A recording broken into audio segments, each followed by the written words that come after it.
more that you read, the more things you'll know. The more that you learn, the more places you'll go.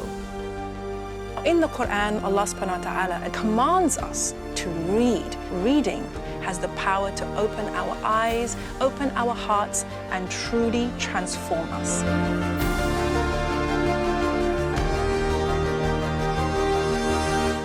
Bismillah, assalamu alaikum wa rahmatullahi wa barakatuh. Welcome to The Muslim Bookshelf.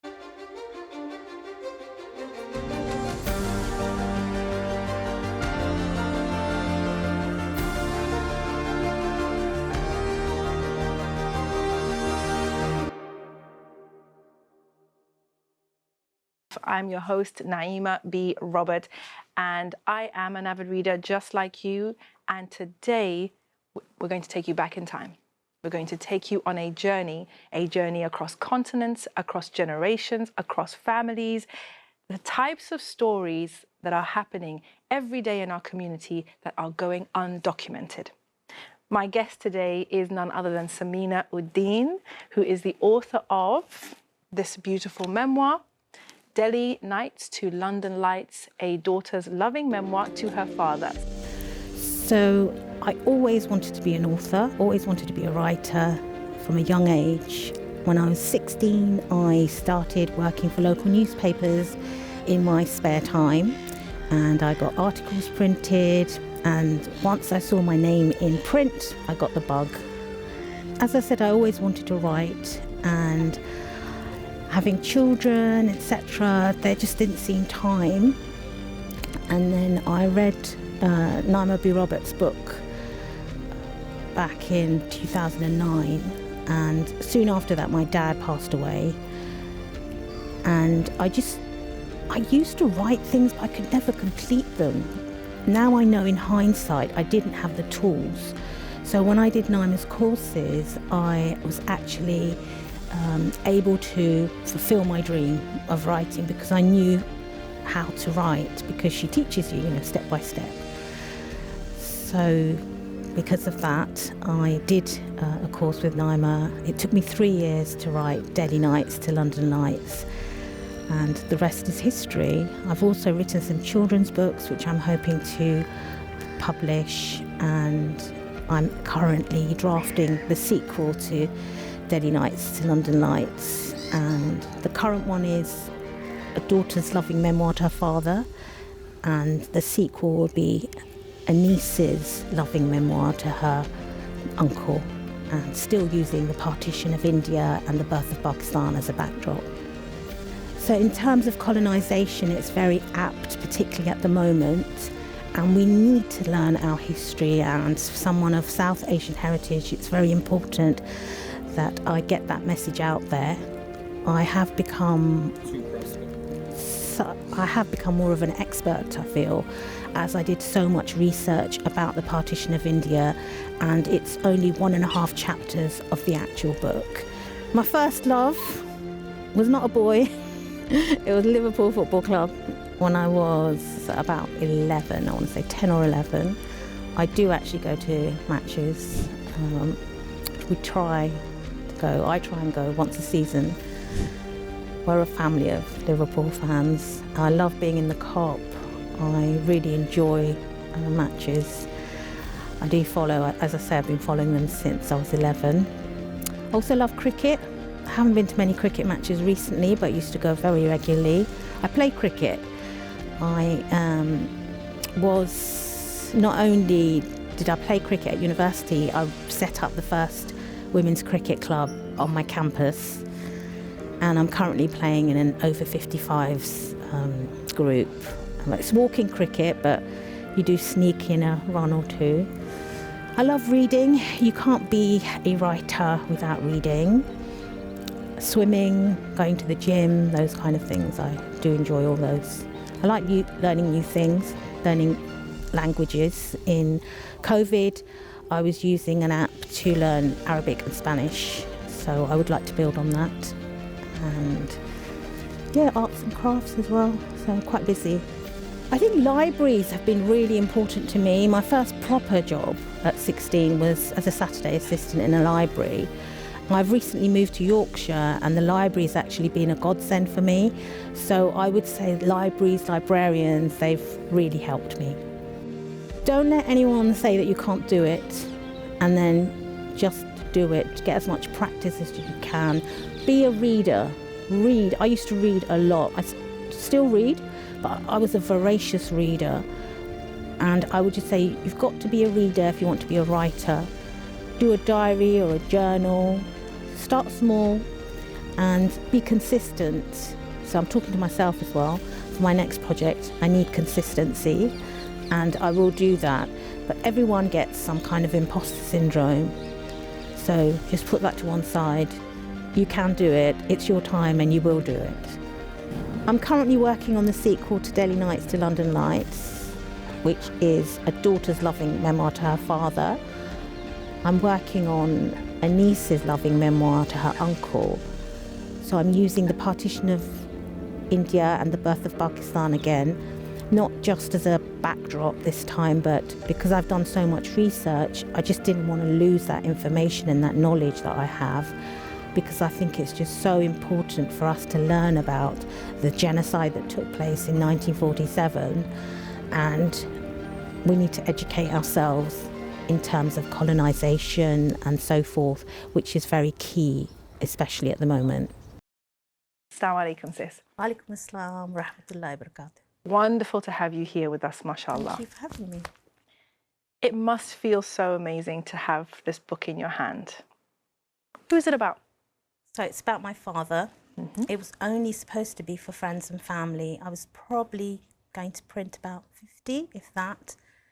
But then I studied British history, the partition of India, the birth of Pakistan, and the genocide that took place that we don't really know about. I didn't know about it, so how would I expect British public or Western society to hear about it? So it became much bigger than my father. Much bigger than your father. I love that. And I know that you've had your own journey with writing, mashallah. Tell us a little bit about who Samina Uddin has been as a writer from her young days. I would be found in a local library. Well, I couldn't speak English until I was 6. Okay, and mashallah. as soon as I could speak English, I was reading, writing. I loved going to school and all creative writing. I had like a diary from a young age. We were encouraged at school to do that. And when I was about 16, I was proactive, and in the summer holidays, I rang up all the newspapers. It was quite far for me to travel, and it was there when I just got the bug. Yes. And then that was just a week in Kingston, and actually my mentor there, the reporter, he actually wrote the foreword. Amazing. So I was 16, and so you were 16 and you applied for jobs with local newspapers. And you got one? Yeah. And what did you have to do while you were there? It was like work, it was work experience. So they would get you to do weddings and cover things. I was really fortunate because I was often in the right place at the right time. Nice. And they'd say, oh, this is really small. Can you do this? Or you'd go out with... They actually sent you out to... They didn't send me out exactly. They send you out with other reporters. Right. But at one time, something just came up and they said, oh, Samina, you do this. And that's happened to me a few times. Yeah. You're just there, sometimes sitting there, and it's too small a story for the other reporters. But I did used to argue with the sub-editor about sub-headlines, you know, subtitles. Yes. And it's in there in the foreword. Yes, it is. It is. And this is this kind of journey that you've been on. Tell us a little bit about, obviously, 16, you go into the newspaper, you know, you're writing, you're arguing, you're making your case. Did you carry on writing after that? A little. I was editor of the school magazine, and then at university I did a bit as well. Okay. I got married quite young, so that was put on hold. I had children fairly young as well, but it was always there. Right.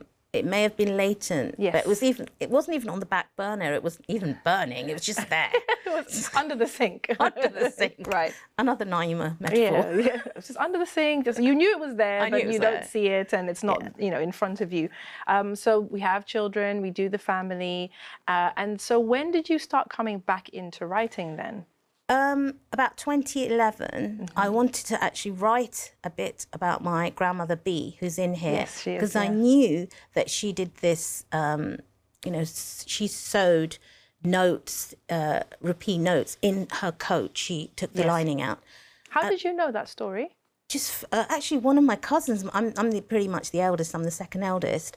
They'd heard this, so it was. Really? This was something I knew in 2011. So I wanted to write that, but rookie mistake.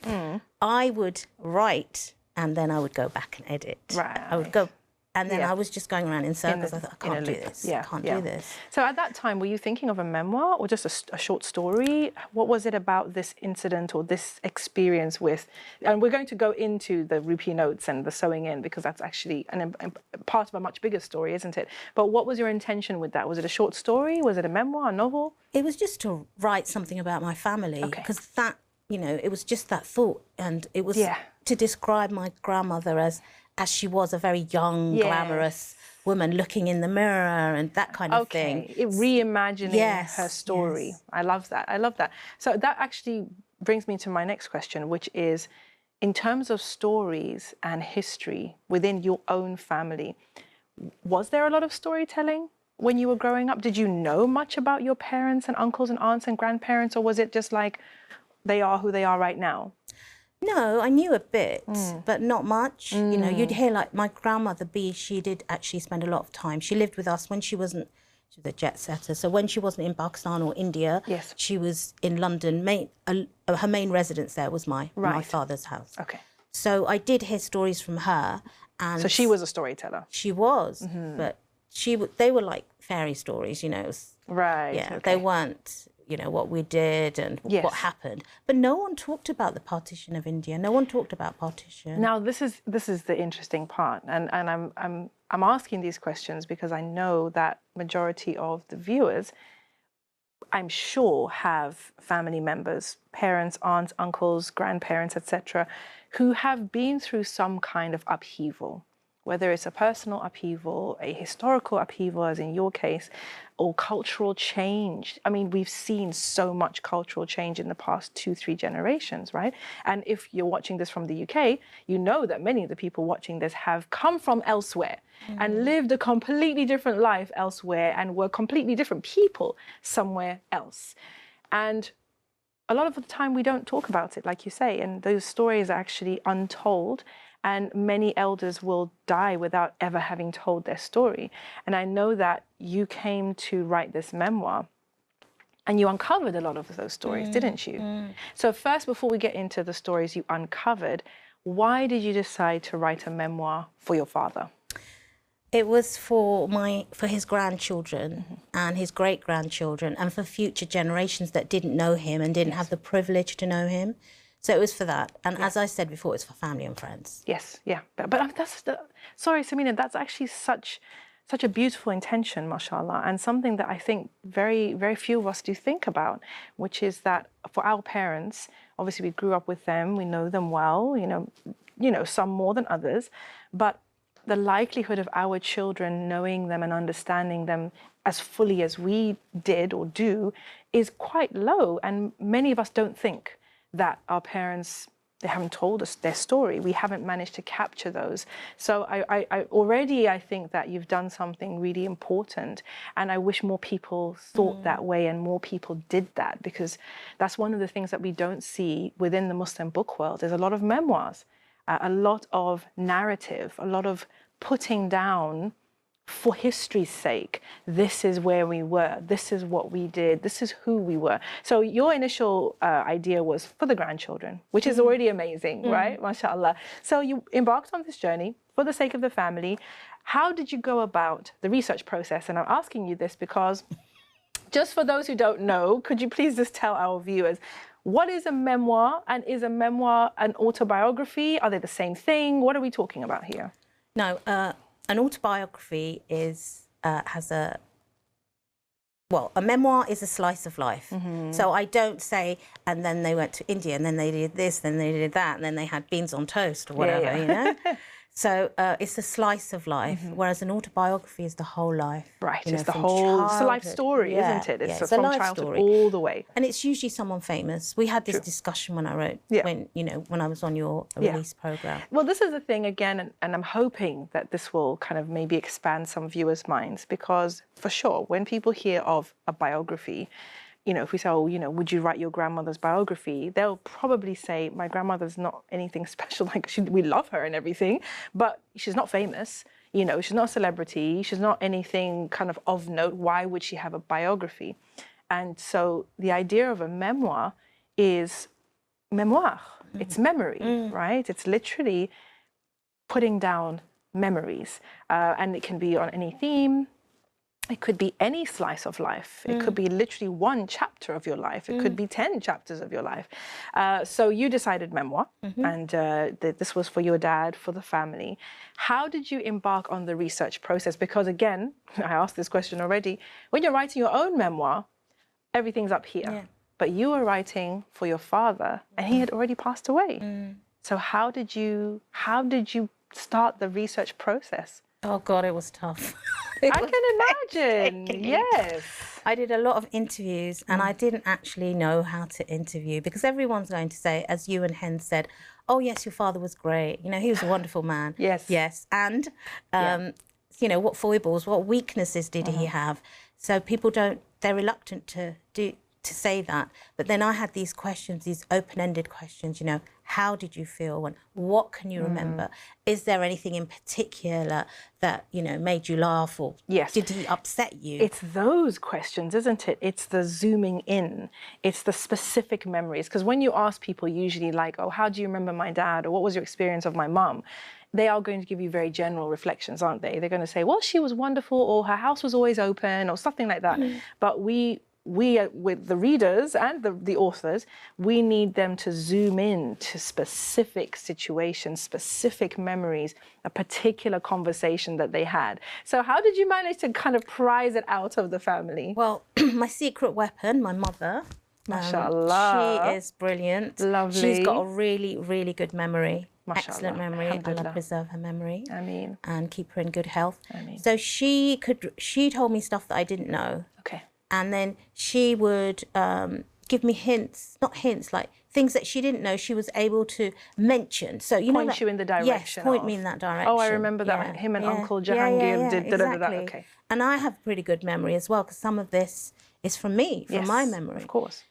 So then, alhamdulillah, he's one of 7 siblings, and himself and his eldest sister, eldest of all of them, they'd both passed on. So 5 siblings, I was able to interview them. Yes. And sometimes if you put the tape, you know, if you put my phone there as a recording, they would be, you know, they'd get shy and they wouldn't. Yes. But then I knew their personalities and their relationship with my dad. So I was able to say, well, did he tease you? And my youngest Aunt Meher, who just passed away last year.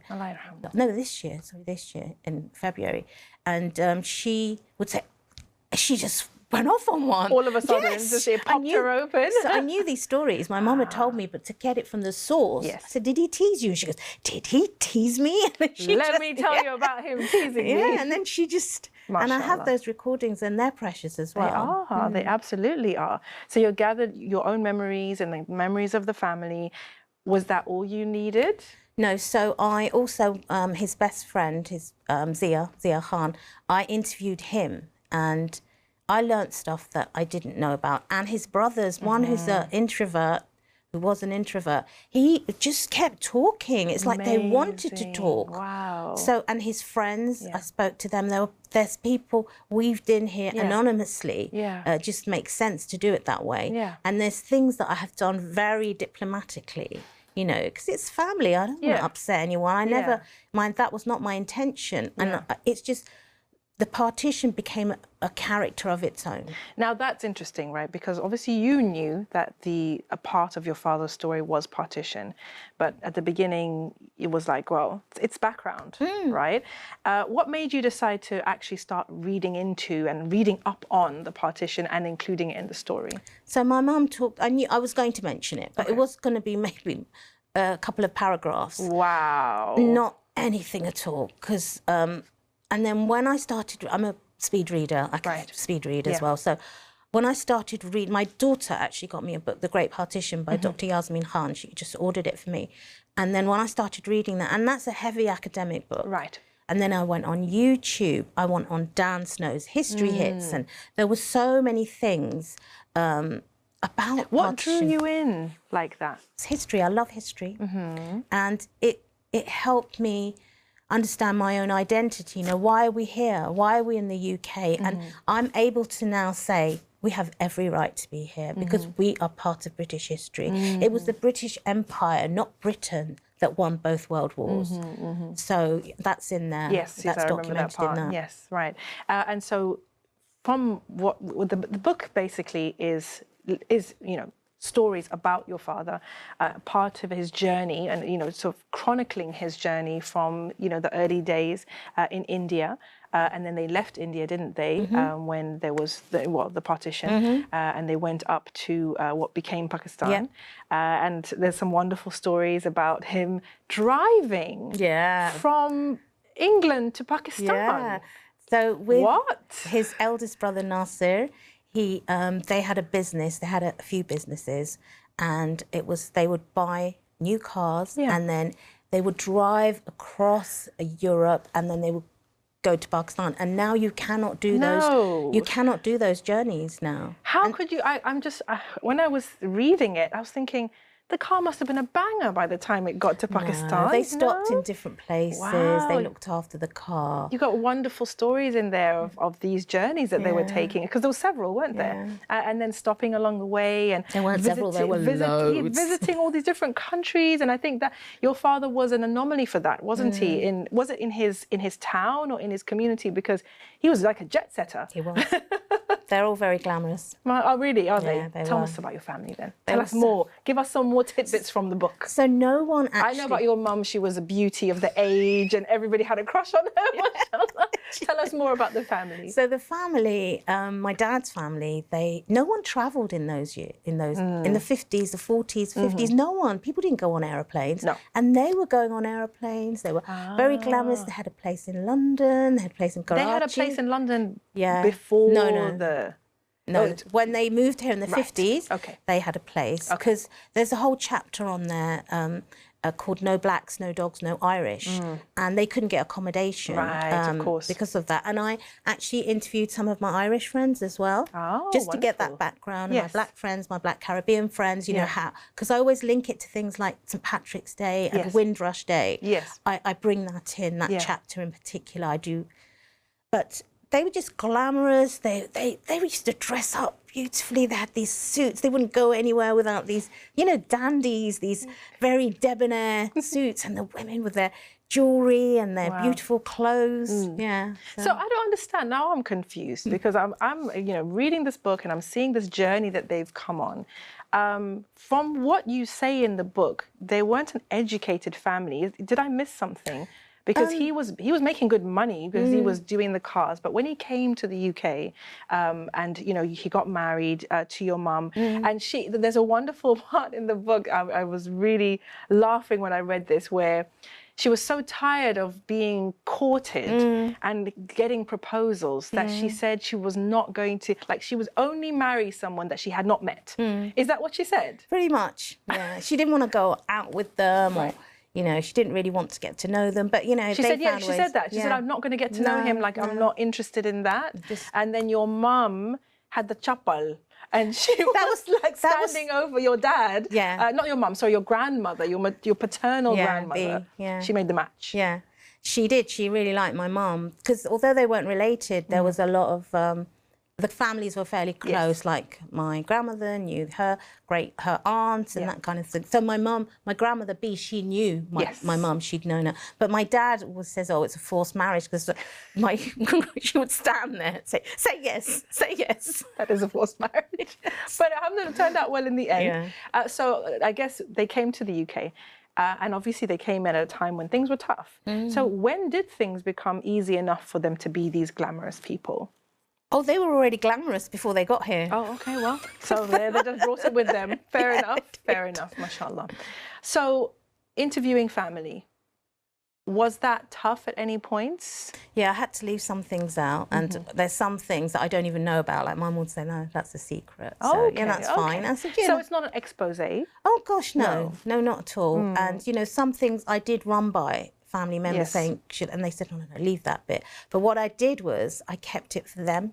I kept that unedited version, like the whole, for a couple of people, Right? So that they would know that it's not in the book, but it's there just for you. Okay, nice.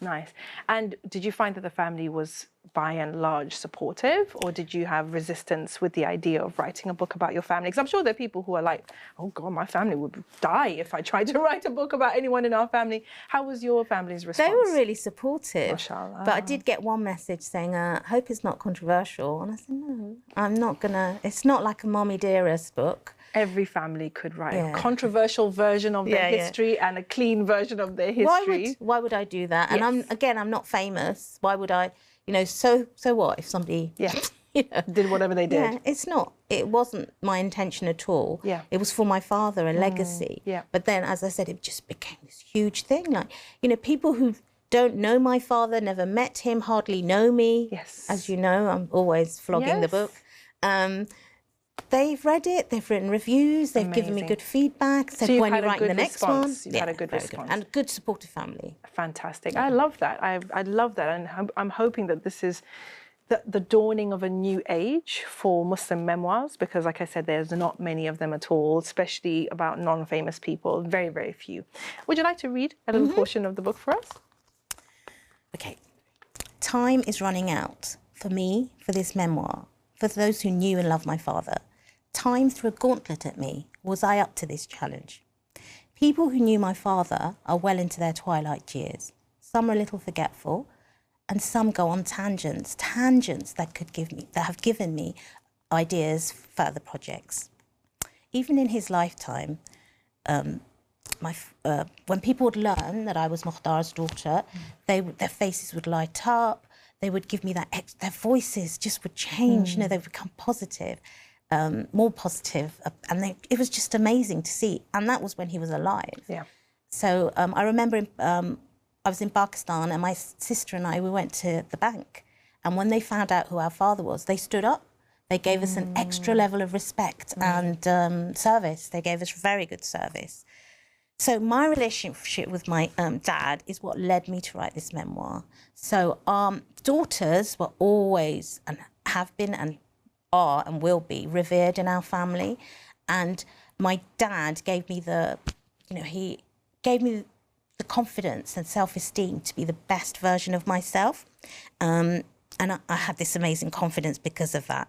So I always assumed that other families also treated their daughters like this, with kindness and compassion that I took for granted.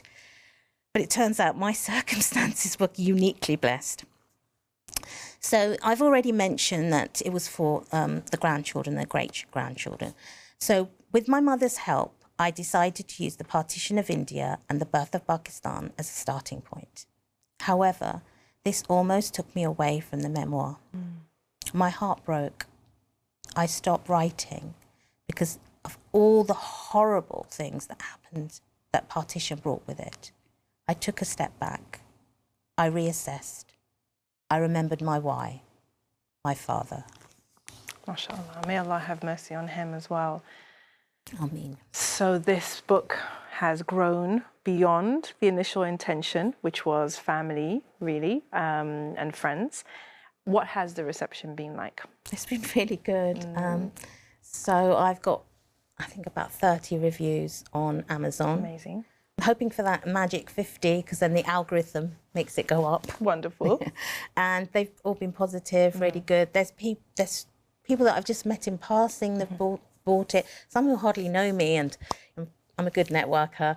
And yeah, and for me, I said this last year for the mini documentary. I said, if one white British person goes away, buys the book, and then reads up on the Partition of India and the birth of Pakistan, I'll just feel my work is done. And that was done within weeks after that conversation. Yes. I'm curious, and I want to give you like a little bit of a little prodding on this. Why a white British person? Why not our own people? Yeah, definitely. Do you think that as Indians and Pakistanis, people from the Asian continent, do you think people know about it enough, talks about it enough, and it's for other people to understand now? Or what's behind that? Yeah, I'm going to take a step back on that, because at that time, yes, that is my highest level, but we need to know about this because no one knows. So yes, start from us. But I feel, because I was in that whole colonialism thing, and I was like, it touched something in you, yes, didn't it? I'm so angry, Because I'm it so comes upset. through, actually, the role of Mountbatten, for example, and the role of the British in the partition, and the way the dates were changed, and just the way that there was, you know, the reason for changing the dates as well, and kind of the impact that that had on the ground. I can tell from the book that that really, really, really moved you. It was a really big, a big shock maybe to realize that potentially this could have been prevented if certain players hadn't acted, you know, sort of in bad faith. Tell me about that. That was just horrendous. It was a genocide that we don't talk about, that we don't learn about. It's British history. It should be taught in our schools because rightly so, you know, we have a Holocaust remembrance, you know, rightly so. Rightly so, we have a memorial for 9/11. But this was 1947 and you know, I get quite tearful talking about it. And that's important. And yes, you're absolutely right. We need to learn about it, our community. And also when we learn about it, we can understand that, you know, as I said, we have every right to be here. Our, you know, generations from our families or our friends, they fought in World War I and World War II. It could not have, it couldn't have been won without them. It wasn't the British that won World War I and II. It was the British Empire. And that's a direct quote from Dr. Yasmin Khan. Yeah, so this is, I mean, it's so interesting how very often we'll start a project with a personal intention, really, for a very small audience like you had in your case.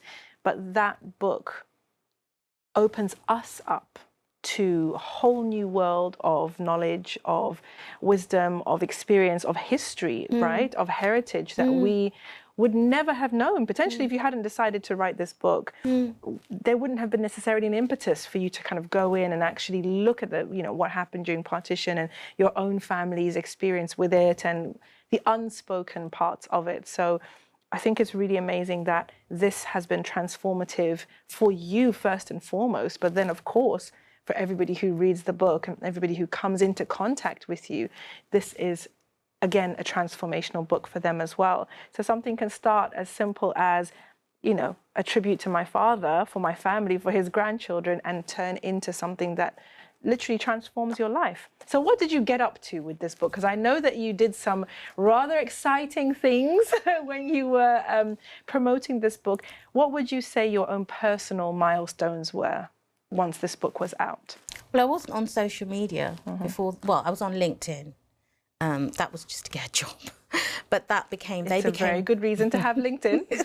And they became my tribe there. They're the people that were there from the beginning. Yes. And they, you know, I still thank them. I can't thank them enough. I was a lurker on LinkedIn. I wouldn't even like something because I was like, oh, I couldn't comment and I couldn't. And I've just... Is that because of lack of confidence? Yes, yes. Wow. Because I am confident. I'm a confident person. But it's the whole social media thing, that my generation, you know, I'm 58 now. So it was like, whoa, I'd been on Facebook, but for family, but it wasn't my Facebook account. My children were showing me, oh, look, there's some family. And, you know, you can just navigate this, you can do this. But social media was completely new to me. I didn't know what Google Docs were. I didn't know anything. And then I went on your course, and that was just, that was the thing. That was the milestone. And actually. once you take that decision, and obviously, you know, how long did it take you to birth this elephant? 3 years. 3 years. And I think that's testament really to just refusing to give up. When you know your why, you just don't give up. Right. And after the book came out, obviously you connect with all these new people. You get on Instagram, you get on Instagram Live, you're on podcasts, you know, you're collaborating with people. And I noticed that as well, the topic of partition keeps bringing you back and bringing you back and bringing you back. Would you consider writing something else on the topic of partition? Yeah, I am already. I've been approached. See now, mashallah. So what are you working on right now? So haven't started because it was going to be something completely different because we discussed this. So my cousins have approached me to write about my uncle, my mum's brother, and it will be about partition again. Hey, mashallah. So this is now a new specialism that you've got, I mashallah. don't know what it's going to be called, but I thought the strapline could be a niece's loving memoir to her uncle. I like it. It's on brand, mashallah. So where can people find you? Instagram is the best place to find me. Excellent. And I'm on everything, but Instagram is the place at the moment. Samina Uddin, SID, and then 1. And I am building that email list and doing a press pack because I find now people are asking me, can we have your photo and a bio? But sometimes you have to adjust the bio, but I've got a pretty good one at the moment. Well, that's the work of the behind-the-scenes work of the authors and making new connections, inshallah. Well, I cannot wait to see what you come out with next, and I'm excited to see the impact that you will continue to make, inshallah, through this book and through all the others. And as always, guys, what is our dua? Our dua is that Sister Samina's books end up on bookshelves all around the world. Ya Rab, make it happen. Jazakallah khairan, sis. Thank you for having me. For more inspiring books, check out our weekly reading list. From My Sister's Lips by Naima B. Robert. Born a Crime by Trevor Noah. Finding Peace in the Holy Land, a British Muslim memoir by Lauren Booth. Tune in to join our weekly competition. Just answer the question below and you can win our award-winning book collection. What football team does Samina support? A. Manchester United. B. Liverpool. C. Arsenal. D. Chelsea. To enter, email tmbs@islamchannel.tv. Terms and conditions apply.